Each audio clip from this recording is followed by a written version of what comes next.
there's a reason why, like you just mentioned yourself, there's a reason why most organizations or many organizations are not able to adopt this framework fully and easily. And in my understanding, it's also to do with the comprehensiveness of it. Like, for example, you need to understand in the right spirit, in the right sense, first of all, from an attacker's perspective, what does that mean from a defender's perspective?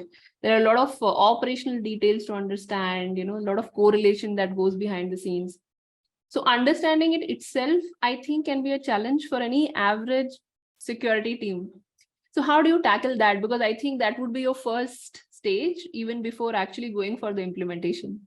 Yes, absolutely right, Neelu. Understanding the framework itself was a bigger challenge for me as well. So when MITRE launched their version, I think version 7 way back in 2019, that is where my journey with MITRE started. So me and my team, we started thinking about how do we, kind of look at MITRE, how do we approach MITRE, how do we read MITRE, and it all started from there.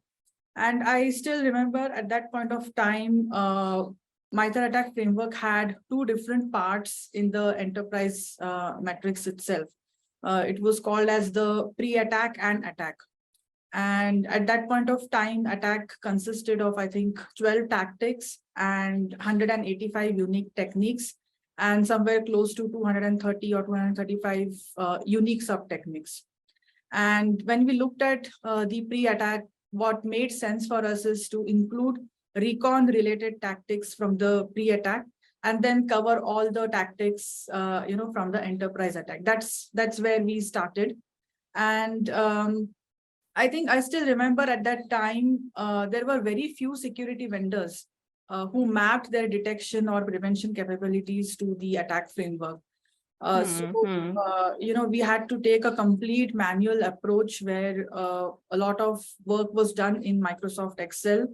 We prepared our own methodology on how do we map these detections and prevention capabilities that we have across the different security controls in our security stack, and get a comprehensive view of our environment vis-a-vis this framework. And that's how the journey started. So I would just like to also talk about a little bit of the quantitative analysis about the framework.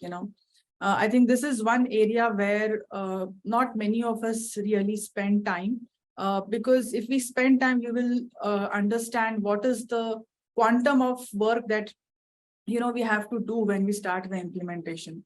So if you look at the number of tactics and sub-techniques that, MITRE has, this is, how it looks. So what I've done is I have used the same approach that I followed for version 7. And I have tried the version 13.1 analysis using the same approach. Okay. So when you look at attack version 13.1, you have total number of techniques under 14 tactics. Okay. The total number of techniques is 227.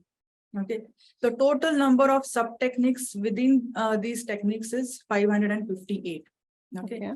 Now, these are the techniques and sub-techniques which are spread across, 14 tactics. Now, there is no segregation as pre-attack and attack like we had way back in version 7.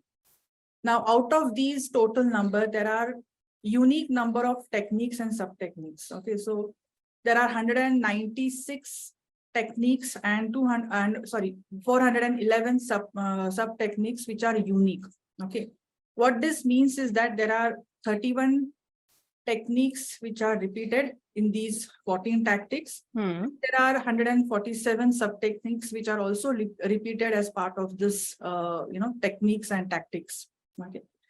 Now, from the implementation point of view, I would prefer to consider a unique number because the numbers become less, and you are able to break down into achievable milestones. Okay.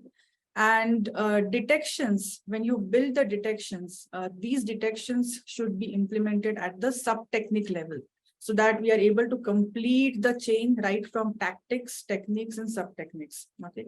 And we get a complete view of the attack pattern or attack scenario if we address the complete chain. Now, there are, I think, around 90 or 92 unique techniques that do not have sub-techniques in MITRE. That is also a case, okay?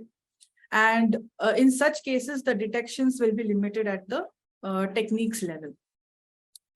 Another point to add here is that there are 17 techniques which appear at least, I would say 2 to 4 times in 5 different tactics, okay? So just to give you an example, there is a technique called valid account, which appears 4 times in different tactics, which is initial access, persistence, privilege escalation, and defense evasion. So what happens is when you are unable to understand where is the overlap, what is the unique number of techniques and sub-techniques I have to implement, doing this quantitative analysis helps to, divide or break down the work and focus on the milestones which are achievable. So that's been our approach also when we started the implementation way back in 2019 in my previous organization. So the duplicate techniques that you're talking about, just, and I was just thinking about it, is this standardized, or every organization interprets it differently?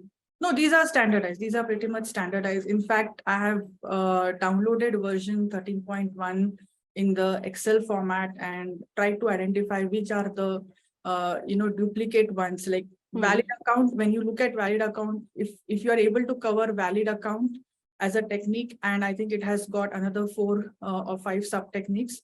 If you cover valid account under initial access, okay, it means you are covering it against persistence, privilege escalation. For all, everything. Yeah. Okay. That's great. I think that's giving a very clear picture in the mind for, for our listeners to understand how did you start with the approach.